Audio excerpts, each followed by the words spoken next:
Thanks for the kind intro. So what's going on, guys? As she said, I'm Cody Hanlon. I'm one of the sales directors at Videoamp. In case you're not super familiar with what we do, we're a data software company purpose-built to help brands and advertisers more effectively buy, plan, measure, and optimize their omnichannel media. Fun fact about me, this is actually my first Brand Innovators event, so if you guys see me making any rookie moves out there, flag me, let me know. I'll take all coaching tips you guys got. But more importantly, we have Marci Raible with us from Campbell's. Marci Raible from Campbell's with us, and Marci, you and I had the chance to meet last week briefly, and I think in our 15-minute intro chat, I was able to learn a ton about you, and you were able to really enlighten me on a lot of things. So I think it's probably best we dive right in. That tells you how quickly I speak. So I think, just to kind of get the ball rolling, I would love if you could just give us a little bit more of a background of not only what are you doing now at Campbell's, but also kind of in your career, what you've done previously and how you got here. Sure, and I would say I am not a traditional CPG marketer. I can't play the CPG bingo. So I'm at Campbell's and I lead what we call integrated marketing, which, in other companies is called different things. For us, as we think about it, it's really media to shelf. So it's everything from packaging and pack design to all of our channels, paid, owned, and earned, and then our content production and experience planning. Before Campbell's, I was actually at Bank of America, and before that, I was at AT&T, Bell South, Launch Singular, Tour Singular Down combination, and before that at BBDO. And I would say, just for kind of the red threads of my career, first is I happen to have like the Midas touch of joining companies and industries right when they're going to completely blow up and be transformed.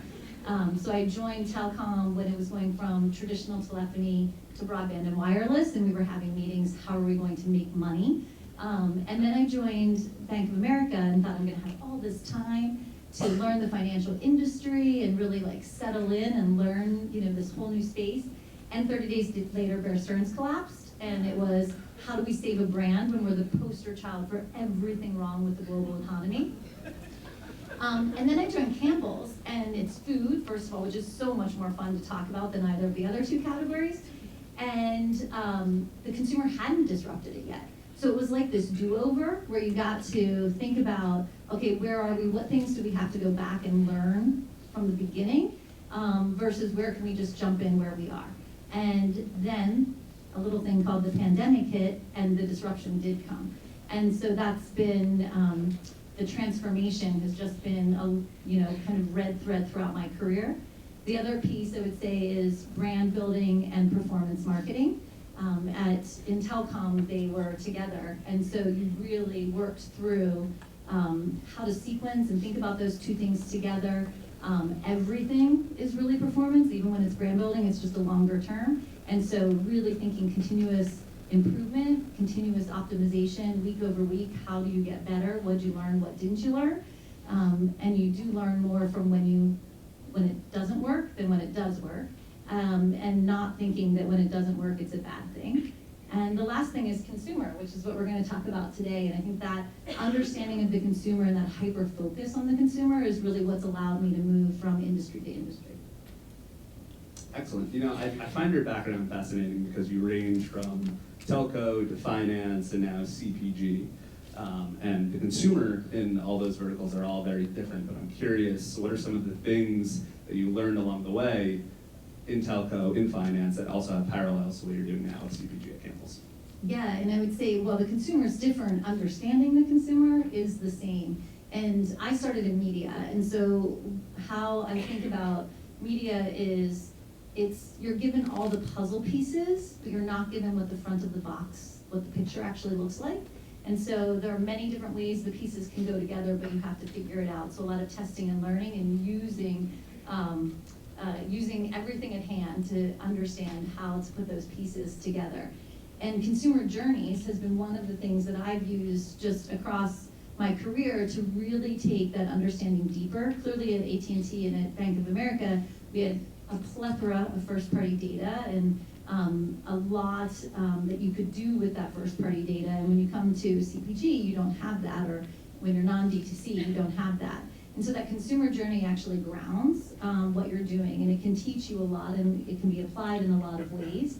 I would say from the consumer journeys, things that I've learned, and some of it's like, okay, we all know that, right? There is no one journey, and I think that's really apparent if you look at Bank of America. We were doing journeys for credit cards, and it was what the journey looked like for a mass audience versus a mass affluent. And a mass audience, or a mass affluent, thought of it like a chess game, and so it was all about them manipulating the game and working the points, and they're completely in control in doing it. And when you looked at a mass audience, it was about chutes and ladders. Just when they get ahead, something pulls them back down. And so when you think about that and how a mass audience versus a mass affluent is approaching the category, how you think about your messaging really starts to change, and which touch points matter most.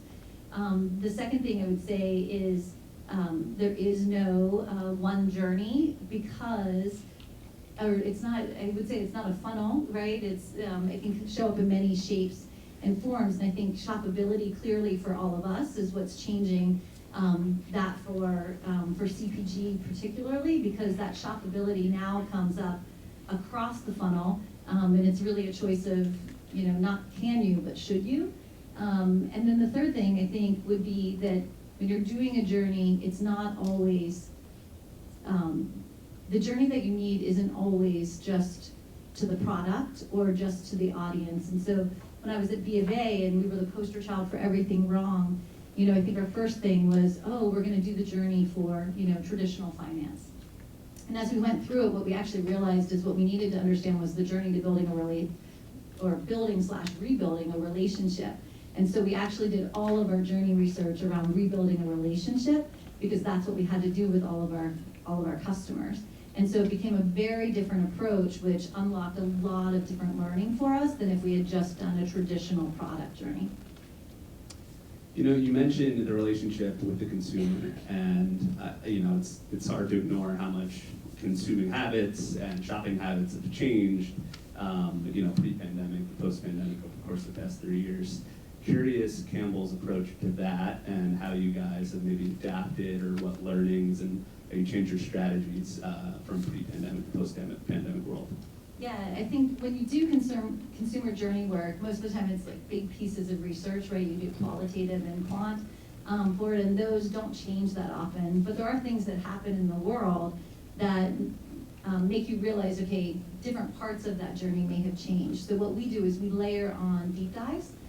So we keep a list of questions that we want to ask ourselves, and then we'll go back in and do deep dives on our consumer journey. So we did that post-pandemic, and you saw things that stayed the same, but you also saw where there were variances, and that isn't consistent across all audiences.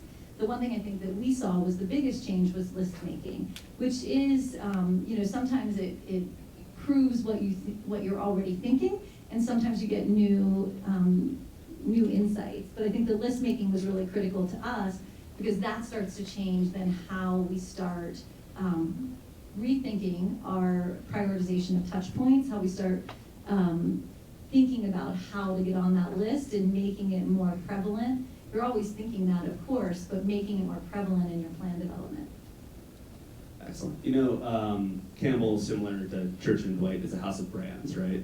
Can you just talk a little bit about how that consumer journey changes when you go from brand to brand? Yeah, I love this book. I think for us, when using like a Pacific, which is for us Pacific Foods, it's an organic part of our portfolio, but operates in a lot of the same categories that our other brands do. And so when we looked at Pacific versus a Swanson in the broth category as an example, I think we held our breath as we were getting the results back, because like, oh God, is it gonna come back exactly the same, and then no one will believe it? The good news was that it actually came back very different. So the consumer journey for a Pacific is very different than a Swanson, and how then we think about that prioritization of touch points, how we think about the messaging strategy that goes along with that, varies, and it allows and creates unique spaces for those two brands to live within within the ecosystem. And so it was great validation for our brand partners of, no, they are not the same, so it validated the work, and then it actually allowed us to put it to use much more broadly. And I think when we use consumer journeys, we do use them for activation, of course, but we're also using them with our sales counterpart and our e-com team, and we're also layering it with other research that we have available with our brand team, so it becomes 1 + 1 = more and much more depth of knowledge. Excellent. So you mentioned that research team, and brands these days are specifically finding really meaningful ways to leverage data and new ways to use data to impact that consumer journey. Can you talk about that a little bit and how it's influencing which audiences you're reaching, what moments to reach them in, and really how that's going to make a lasting message? Yeah, this one's a big question. I think the thing we all struggle with today is just data. There's so much of it, so how do you really prioritize what you need? And so when we think about data, there's an inform to the consumer journey, right? How we layer things together, and then there's how we layer when we're actually prioritizing and putting it to use, and then there's what we learn on the back end, which then does the full loop. So when we're thinking about the data that goes into it, we've got a data strategy for second and third party data. How are we prioritizing across those 3 areas? And so when we look at that consumer journey, how do we bring those 2 things together? And then build out, right, our audience strategy that goes along with that experience plan. When we're looking at that experience plan, then it becomes, okay, using that data strategy, how do I layer in? I know I'm going after, if it's an acquisition, I'm going after a new audience. It starts to set up your testing parameters. So I know how my data strategy looks, I know the experience, I know the consumer journey. Where do I need to test and learn so that I can put different audiences as an example into market, and which one performs better, which then feeds back into the loop of who do I go after. So I think it can inform your audience strategy. It can also inform moments. And so you can really build a whole testing scenario off of it, which then feeds back to make your consumer journey stronger as you go forward. So you guys put in the research, right? You execute on the plan, but then how are you guys effectively measuring if your strategy worked and the impactfulness of it? First on the impactfulness of it, the impactfulness of the journey itself is we do measure use cases. Because you can do all of this work and then it doesn't get put to use at all. Or I know Josh Berman's in the audience and we built a DMP together, and when we looked at the use cases, like we were heavy users of it, but then it was like, is anybody else using it? And so you really want to make sure you have that utilization of the tool, and so really making sure that you're working with all the various teams. How are they bringing it to life? You're able to track it and measure the impact of how did it change what we did. So that's one thing that we do just on utilization of the work. And then on the performance of did it actually elevate the work in market, that is where making sure what was that going in plan. So if it changed our audience strategy, how did it change it? And then making sure that we have the KPIs set up on the back end to say, did it make us smarter? Did one work better than the other, and how does it change our next plan? So a lot of times it's just, if you track it, then it happens. All right, so we just spoke data, we spoke measurement, we got the nerdy stuff out of the way. What are some new exciting things Campbell's really leading into this year, and what's on the horizon? Yeah, I love this. I think when we think about the new and exciting, we really build off of a learning agenda, so we don't just chase the bright and shiny. And it is about, you can try everything, but what are the things that actually matter that are going to accelerate the rocks or the areas that we need to accelerate? And so we try to think about it as the crawl, walk, run. What do we need to test and experiment with? How do you learn from that and make it better, make it better, make it better, or bigger, more impact, right? Scale it. So one of the things that we did earlier this year was we actually did a partnership with Fortnite Creative in the metaverse. So that was all about learning. We built off of our gaming platform with Chunky. And so how we took gaming and then went into the metaverse, still linking it to our NFL partnership. What did we learn from that? And now we're actually building out what the next evolution of that is. So that's one thing that we did earlier this year. I think the other thing, two other things that we're looking at, clearly AI, right? It's like the new buzzword. Last year it was metaverse, this year it's AI. We've been working in AI or with AI since 2015, and starting with a beta in 2015, and then have just continued doing that. And so as we look at what's happening with generative AI, what alphas are out there, what betas are out there, how can we be experimenting and learning? Clearly working very closely with our legal department and governance board, but really testing and learning and having it build off of things that we already know because of having worked with AI. How do we do that? I think the big question with the generative AI, how much is actually behind the scenes to make the work that you're doing better versus how much should be consumer facing? And so really trying to just experiment and learn. And then the third area I would say is just around agility. Emily and I were talking about content earlier, and I think we've been really, at the forefront of agility in our channel, and how we think about audiences and how we think about placement. But from a content perspective, on the national side, we've had it, but it just hasn't been as core to the plan from the beginning.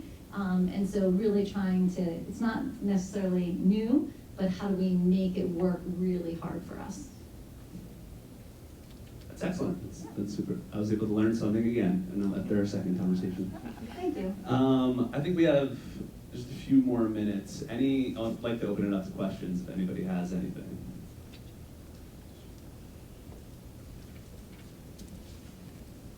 To the lady in the pink headband again. I'm the other lady in the pink headband. Marci, I'm so curious about your experience with Fortnite and the metaverse. Like, how do you measure success? Because it's not necessarily going to correlate to like a sales lift right away, right? It's obviously more upper funnel, but what does success look like in those types of experiences? Yeah, I love this question. I think what we did before, just so everybody knows, what we did before the metaverse experience that we created is we actually have done a partnership with EA Madden, and so we had tested into that. What we actually proved out from that is we could drive business performance. That wasn't necessarily going in the intent in year one in that crawl phase, but we were able to build to that. With Metaverse, we set very clear expectations as it related to the experiment that we were trying to learn. Can we authentically show up there and be accepted in that space? How does it pull through to our brand? And then does that give us indication that it will pull through to business results? So set really clear KPIs for that experimental phase, which then gives us good learning to say, okay, now what do we do next? And I think with that, what do we do next? It is also looking at how that world has evolved too. And so I think that's the fun part of what we do today is nothing stays static. And so while our brands are evolving, the consumers' behavior is evolving, and the space is evolving too. So then it's putting those pieces together. But having very clear KPIs for the experimentation and not expecting the pull through to a short-term sale in that crawl phase. Anyone else? You're getting your exercise. Thank God I didn't go to the gym this morning. Hey, just kind of picking off that topic as well. So I'm just curious about in terms of you mentioned that you're experimenting with AI to see what would be successful. Could you provide some examples that Campbell's have done? Yeah, some campaigns that have been successful with AI. Yeah, and we've used it in different ways, I would say. So our first beta was actually around weather, and it was with IBM Watson and the pull through to recipes. So Kim's shaking her head. She's like, I remember that. And so that was building off of what we had seen in market with weather, and okay, weather is a trigger for soup. And drives incrementality. So I think that was the key thing, which then led us into participating as a beta partner with IBM Watson. Learning from that has then progressed it to a 2.0. I think one of the things we learned from that test all the way back in 2015, right, is what is cold in LA and what that temperature is that signals cold in LA, very different than what that temperature is in Chicago. And so how do we actually really think about the content that we're teeing up and what are those triggers and varying it by geography? Then that evolved. Since then, it's been testing with a lot of different just technologies, sometimes directly with us, often through partners, and that can be around movement. If we have brands that are more about, you know, in the wellness space, and how do you how do you sense and trigger movement? So I think there's lots of different things when you think about marrying the consumer behavior with the media partner and then with our brand. What we always try to do, I think, whenever we're looking at anything, is that combination, and I'm talking about it relative to that happy brands, is authenticity, right? And that, I think, is key, is really understanding your brand and your brand truth. So whenever you're testing anything, it is always coming back to that core. Well, we have a pièce de résistance, I think, Marci. You have a little video you want to show? Oh, yeah. Well. This doesn't necessarily tie to consumer journey work, but they asked if I had a video, and so one of the things that we've been doing over the past few years is really modernizing the Campbell brand.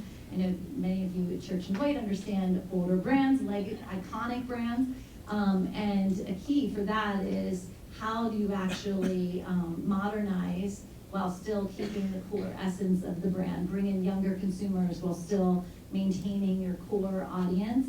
And so we've been on that journey with Campbell's, and looking at Emily, Campbell alums have been on it with me. So this is a video about, a little bit about the journey with Campbell's.